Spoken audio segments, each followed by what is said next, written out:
Saturday. Where were we? What were we? We were talking about, we were pushing the goal-driven aspect of everything. Of patient care, Patient care. of, well, so, are we going to talk physical therapy right now? I don't say we gotta go deeper than that. Yeah. We gotta go deeper. What drives a good what drives a good therapist? That's a great question. What drives a great therapist?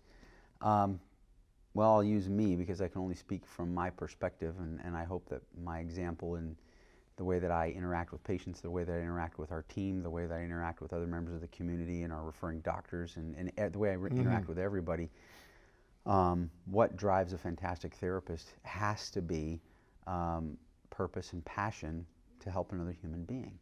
And in today's healthcare environment with the mess of declining reimbursement, this non-sustainable collision course that healthcare is on in general, with kind of an implosion, escalating costs, declining reimbursements.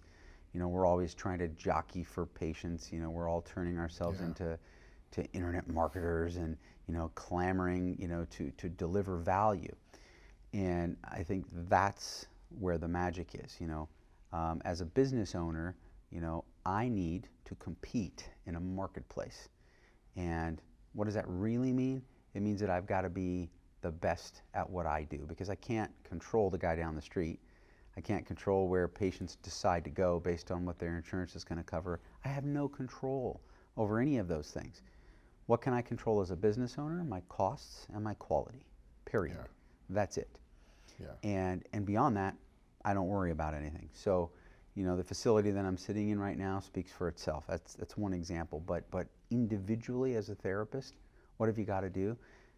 Get clear about why you became a therapist in the first place. And when you are sought out for your expertise or you're asked for help, be of service. And that doesn't mean, be a biomechanical, anatomical nerd and draw pictures and explain things. It means humble yourself. Yeah. You've got all this education, you've got all this knowledge. Okay, great. So we all do, Big deal. Why are you here? And why'd you enter this profession? And if you stick with that and you really, really decide, despite all of the negativity in healthcare and all of the I'll just call them trash talkers, because we've got two camps now out there. The therapists out there that are complaining and screaming and whining and yelling that it's so terrible and they have too much student loan debt and they're never going to get out of it, can't earn enough money, the marketplace doesn't respect them, they're not respected as healthcare professionals, and wah, wah, wah, wah. And then you've got this other camp over here that sees all of the possibilities and all of the positives and all of the lives that we can actually go out and impact because of who we are, because of how we're educated, because of how we can look at another human being and analyze their emotion.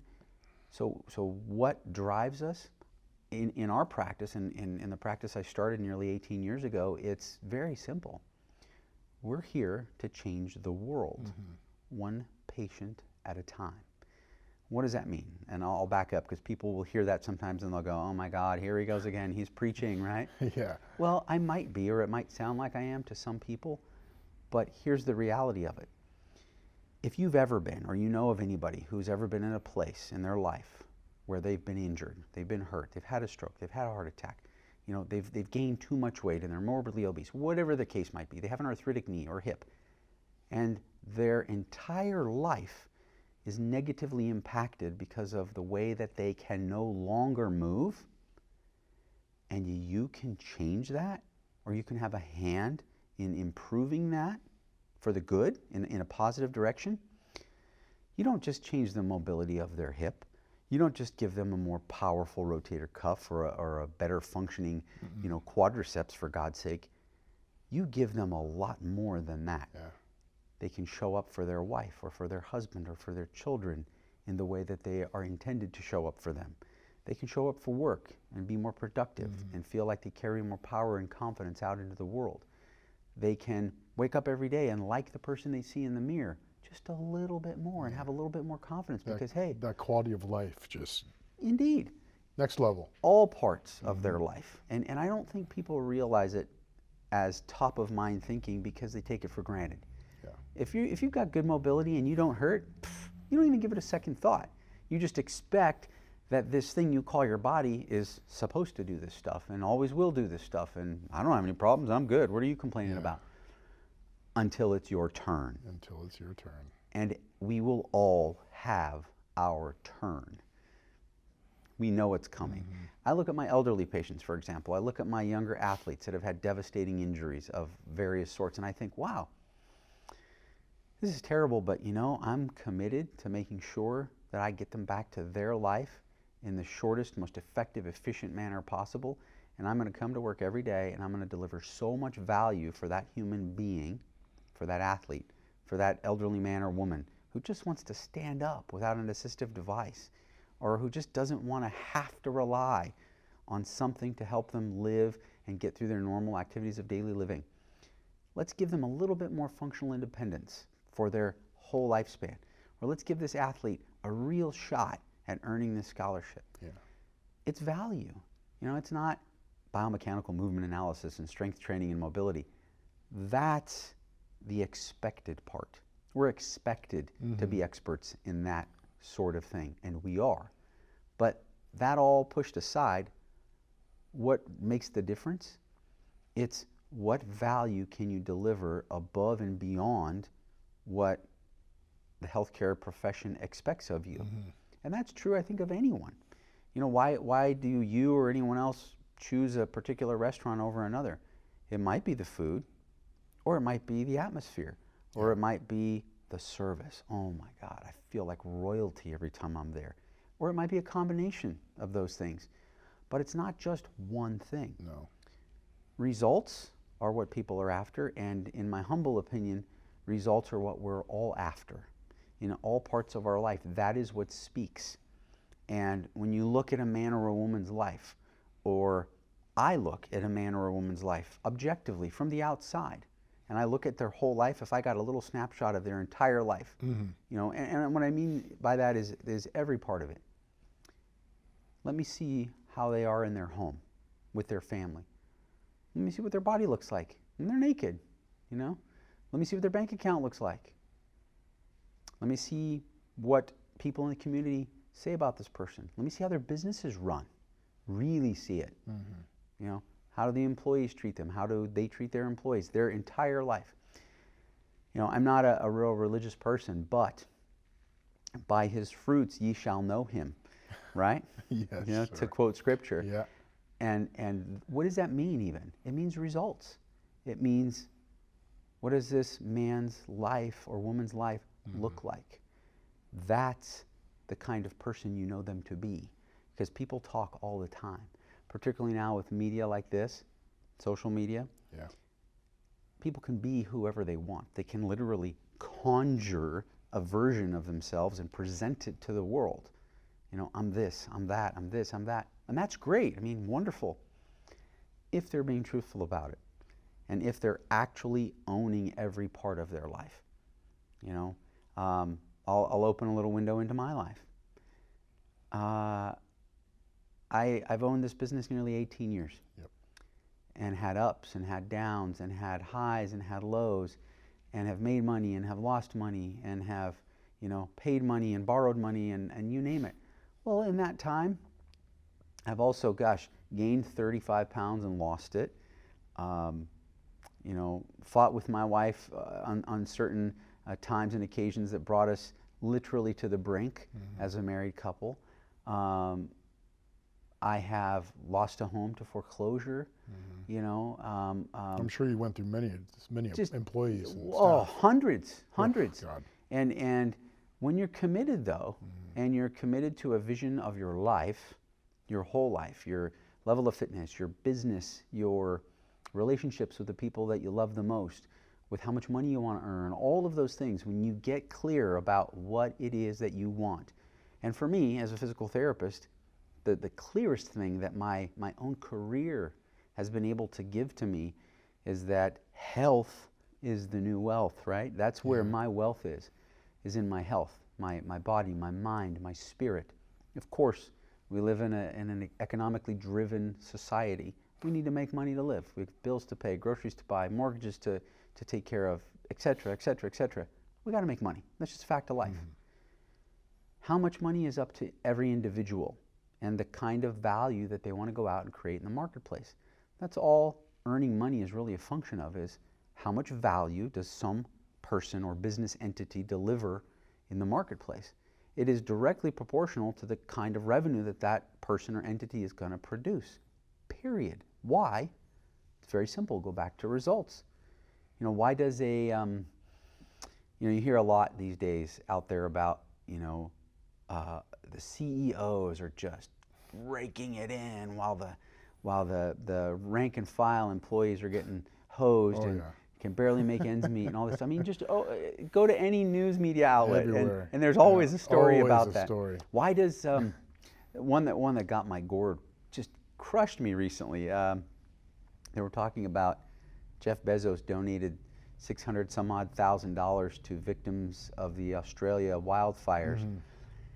And he was literally vilified online by thousands of people for being so cheap and for giving so little compared to what he's worth. And the first thought I had was, I would be willing to bet that none of these people that are complaining about how much he gave anything, first of all. Second of all, he didn't have to. Third of all, it was very good of him to do what he did. And why is he worth what he's worth, and why does he earn what he earns? Well, he creates value in the marketplace for the entire planet. You don't have to leave your home anymore, and you can have whatever you want delivered to your doorstep within 24 to 48 hours. If you could figure out how to provide that kind of value for most of the planet, you would be worth that much money too. That's right. It's just a function of what can you do, what can you create, what can you own, what can you be a part of, what can you invest in to create value in the marketplace that people are willing to pay for.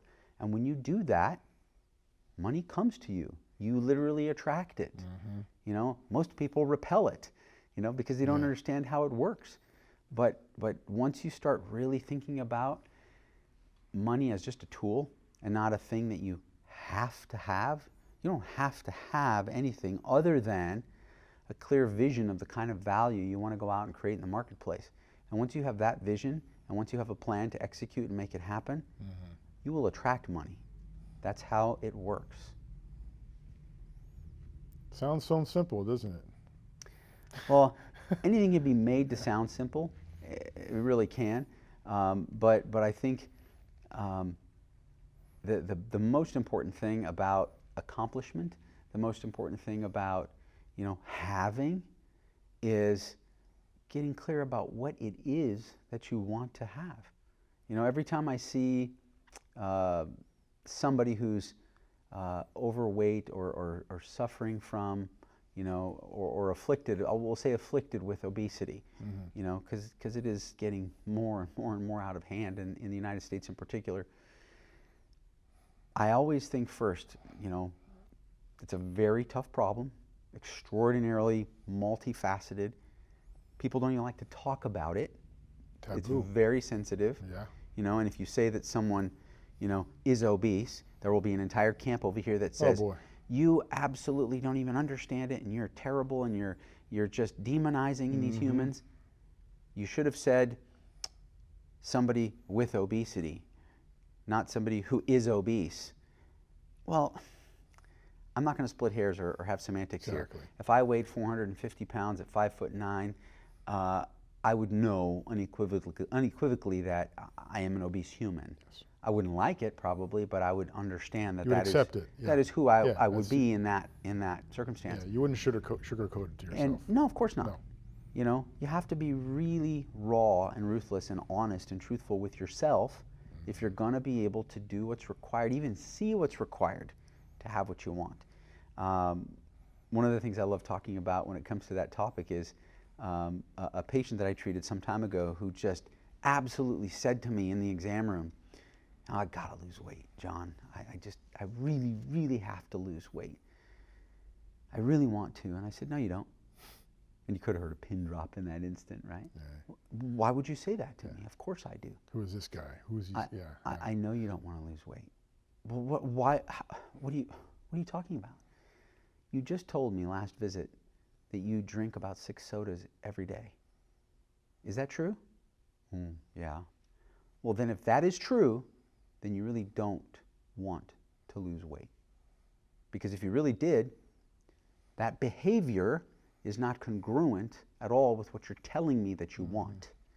So if you really want that, and you're doing something that is absolutely opposite of what you're telling me you want, then you're either a liar, and you're not telling the truth, or you're just not committed to losing that weight. Because you know, anybody knows. I know. There's an abundance of information these days. Yeah. Nobody has a lack of information. If anything, we have information overload. These days, people like to talk a lot, but they don't like to talk on how to be driven with their passion to achieve their goals. That's a great point. Well, I'll go one step further.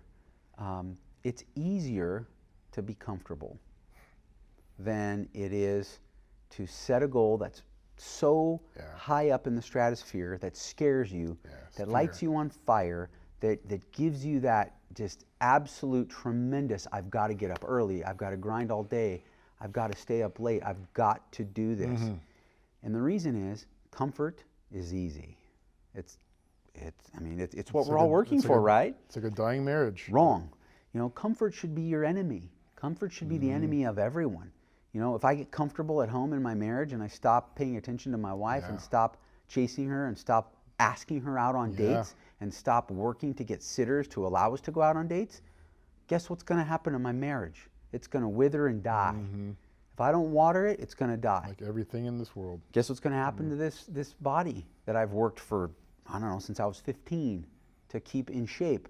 If I stop going to the gym, if I start eating terrible food, guess what's going to happen? It's going to change dramatically in the other direction. I don't want it to go there. You know, when somebody sees somebody exercising very intensely, you know, one of the thoughts frequently is, God, what is that person training for? And I got asked that, you know, some time ago in the gym. I was dying underneath a squat bar and, you know, pool of sweat with my hoodie on, music in my ears, and I saw this man, you know, looking at me, and I popped out one of my earbuds and I said, "Can I help you, sir?" And he says, "What are you training for?" And I smiled and I said, "Life, you know, 3 daughters that I have at home, you know, that's all." And he started laughing. He says, "You know, I think that's the best answer I've ever heard." And I said, "Well, that's nice, good. Can I go back to it?" And the reason I said that is that I'm not training for anything, but I feel like exercise is a metaphor for life. It's hard. It's work. It's a load that you have to carry. It's a burden that you put on your body. It's stress that you put on your body. Why? So that your body will adapt. And that is why we do it, for the adaptation of the muscle. Why? Because it's stronger. It's more resilient. It can move more load. Well, if you're living a very comfortable life, guess what's going to happen? There's no adaptation. None. And I think that is, if you ask me what is a human's, as an organism, what is a human being's most phenomenal capacity or gift, it's the ability to adapt. It's the ability to change. It's the ability to make a decision and literally determine the outcome by the decisions you make between the time you make your decision to reach a certain goal or a place and all the decisions in between. You can literally create your future. Anybody can do this.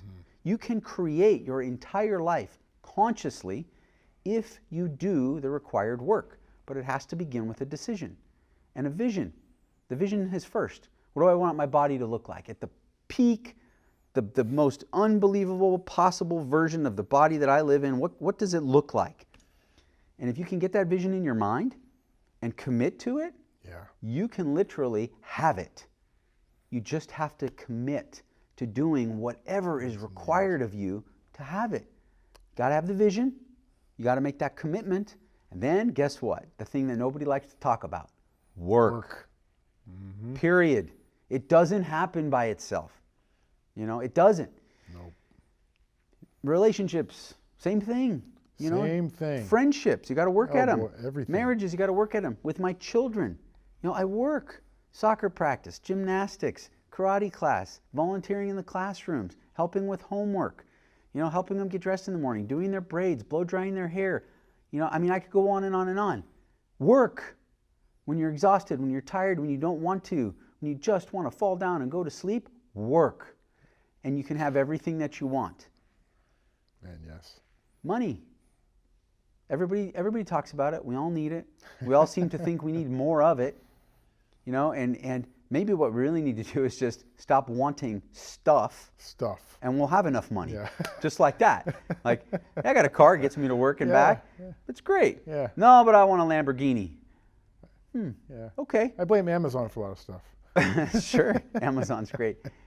Well, if your wants are so far beyond what your real capacity is to have those things, then you either have to do one of two things. You have to increase your capacity to produce revenue so you can go buy those things, or you have to want fewer things. That is it. That is all. Otherwise, you live in this chronic state of discomfort and unrest and unhappiness and why can't I and why do they and why don't I? And that's not a way to live. Why do so many young people today ascribe to this ideal that they have to, quote, love what they do? Reality check, perhaps. I believe that you have to love yourself.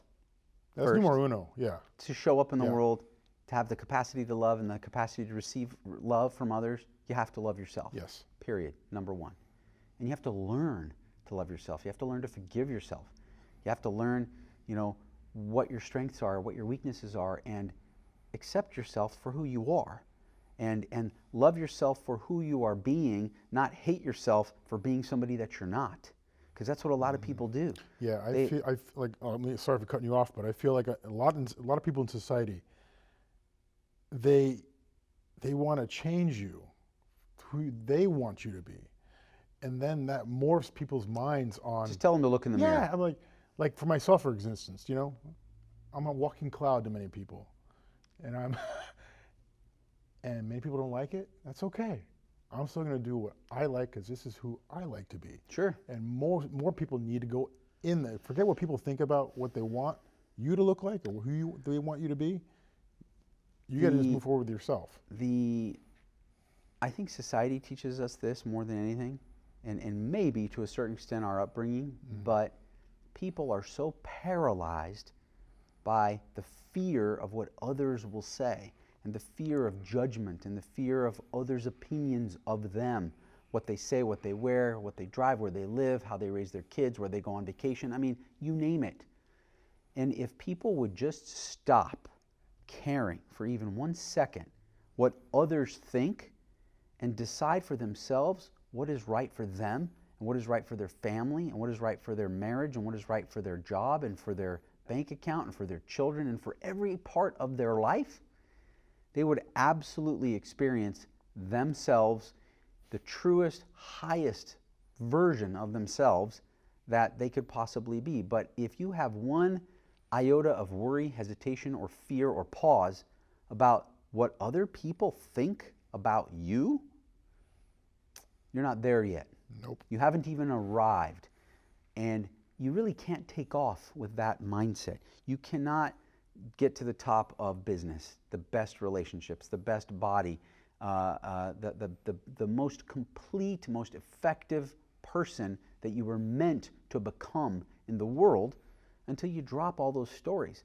Because in the end, people really don't care what you or I are doing. They're so busy worrying about themselves and worrying about putting on a show for everybody else. They don't even have the capacity to understand people who decide who they are going to be. And more than just deciding, they go do the things that are required of them to become the person that they want to be. That's the work. The work is on yourself, and the change is within yourself. Because the way that you see the world is your reality. The way that you behave around people is your reality. Whether you attract or repel things in your life, it's how you look at your life, and it's how you actually show up in the world. And if people just understood that this is the most powerful tool on planet Earth, and it is capable of giving you everything you've ever wanted out of life. If you just work on it, they can have whatever life they want to have. It is true. You know, I'm living proof of it, and I know plenty of people who have done a lot more work than me, and they are also living proof of it. You can pick yourself up from the darkest places you can imagine, and you can bring yourself back up into the light. And it's usually commitment and love, the two most powerful tools that I've ever discovered. Those two things combined, you have a committed human being that leads their life with love for others, they're unstoppable. They're absolutely unstoppable. There's not a force on the planet that can compete with that combination, period. Game changer. Yeah. I think I gotta go. One last, you got to end off with something. Sure. All right. End off with something. End off with something. Like, let's see here. If you give one piece of advice to someone struggling to find their passion, what would it be? That's an amazing question. One piece of advice to someone who's struggling to find their passion. So I feel like if you're going to have passion for anything, it can't be something that you're being pushed to. It has to be something that you're being pulled to or called to. And I'll try to articulate that as best I can. I'm not talking about God speaking to you, although maybe some people would call it that. I'm talking about that deep burning in your soul or in your stomach. It's the direction you know you should go, but it's the direction that you're always hesitant to go because you know it's going to be so hard. It's going to be so difficult to go in that direction. But if you find anything that pulls you, that is where the passion is going to be found. Not something you're being pushed to do or driven by some external force to go be. It's the thing that pulls you, the thing that absolutely inspires you. And what I have found for myself is helping other people discover their personal power, helping other people discover that they can accomplish whatever they would like to accomplish in life with a few minor adjustments and sometimes major adjustments in here. It is remarkable what you can change in yourself and what therefore you can change in the world if you begin here, if you begin inside. So passion has to be something that pulls you because that's how you sustain it. You can sustain pushing for a while, but I don't feel like you could sustain it forever. Eventually you're going to run out of push. But pull, when you're being drawn, when you're being called, when you're being literally lifted up by just the thought or the idea of doing this thing, whatever that thing might be, that's when you've found passion, and that is when you become an unstoppable force. For me, it's empowering others through improving their movement and improving their mindset, both as a physical therapist and as a personal performance coach.